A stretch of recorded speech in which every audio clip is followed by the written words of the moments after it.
আজকে করেছিলাম lemon fish, মানে ওই বাঙালি কথায় যদি বলি পাতিলেবু দিয়ে মাছ রান্না। চলো সেটাই তোমাদের সাথে শেয়ার করি। তার জন্য এখানে ব্যবহার করছি আঙুর মাছ।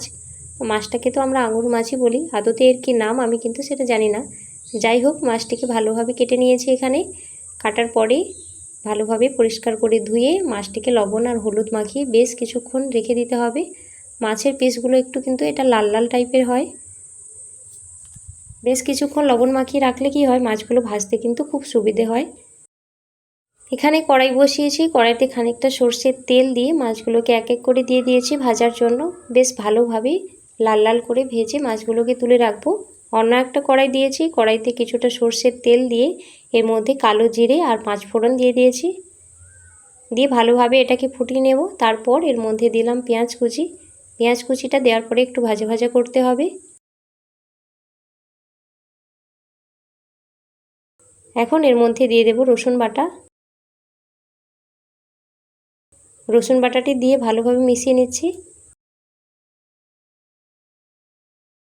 এবারে এর মধ্যে দেব আদা বাটা।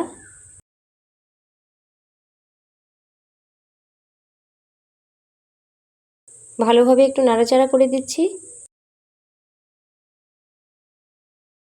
এবারে দিলাম লাল লঙ্কার গুঁড়ো, আর তারপর দিয়ে দেব পরিমাণ মতো হলুদ গুঁড়ো। দিয়ে ভালোভাবে মশলাটাকে মিশিয়ে নিচ্ছি। এবারে এর মধ্যে দিয়ে দিচ্ছি আমি সর্ষে বাটা। মশলাটাকে ভালোভাবে কষিয়ে নিচ্ছি।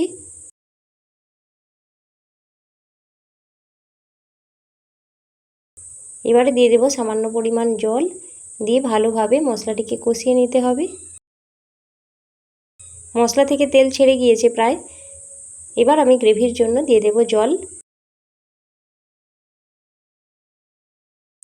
জল দিয়ে দিয়েছি। এবার এটাকে ভালোভাবে ফোটাবো।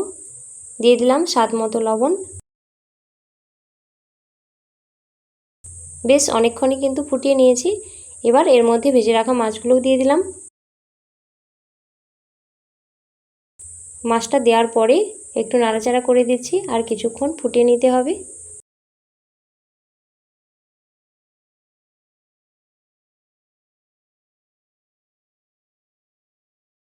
ব্যাস, এবারে কিন্তু জাল দেওয়া বন্ধ করে দিয়েছি। এবার একটা পাতিলেবু আমি স্লাইস করে এভাবে কেটে নিয়েছি। এবার পাতিলেবুর টুকরোগুলো এর মধ্যে এক এক করে দিয়ে দিচ্ছি।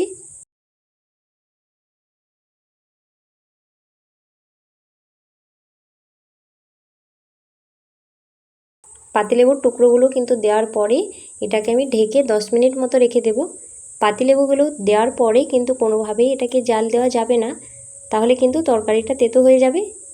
ঢাকনাটা খুলে দিয়েছি, দেখতেই পাচ্ছ কতটা সুন্দর হয়েছে দেখতে।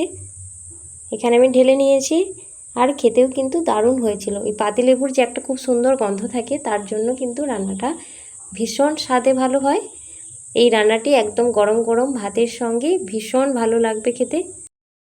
তোমরাও কিন্তু একবার এভাবে বাড়িতে বানিয়ে খেও।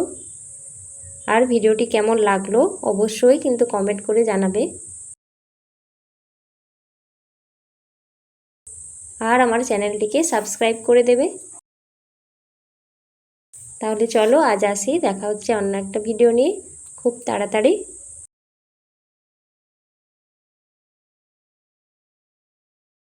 ততক্ষণ সবাই খুব ভালো থেকো, সুস্থ থেকো, আর নিজেদের যত্ন নিও।